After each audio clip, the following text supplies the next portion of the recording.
When governments murder their people.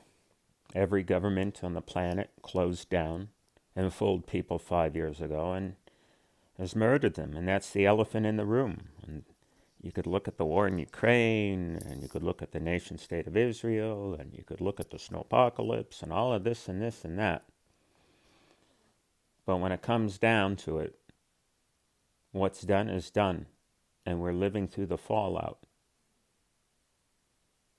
Ambulance call after ambulance call.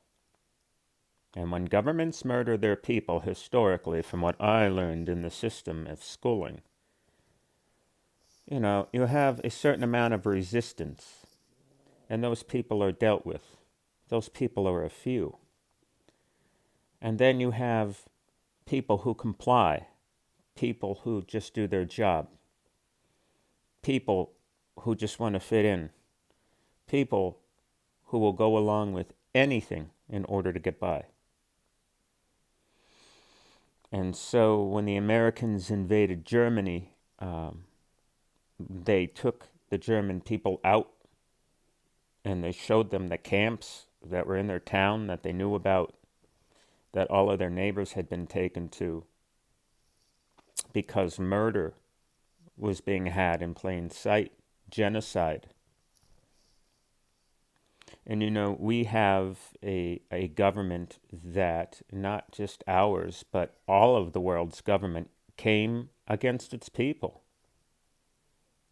And by the way, I think that's the fulfillment of prophecy, is when all, the nations will come against Israel.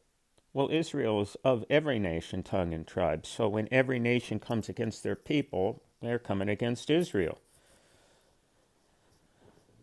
So this is murder. And Donald Trump is a murderer. He's the father of the vax. He's Abaddon, the destroyer. And he was brought in to destroy America and its people because they're bringing in another system. He fathered the vax, he gave it. We're still in the fallout.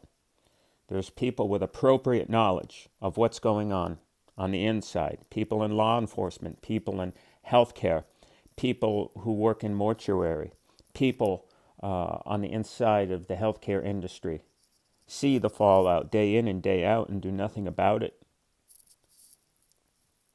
Very reminiscent of the 30s and 40s in Germany. Very reminiscent.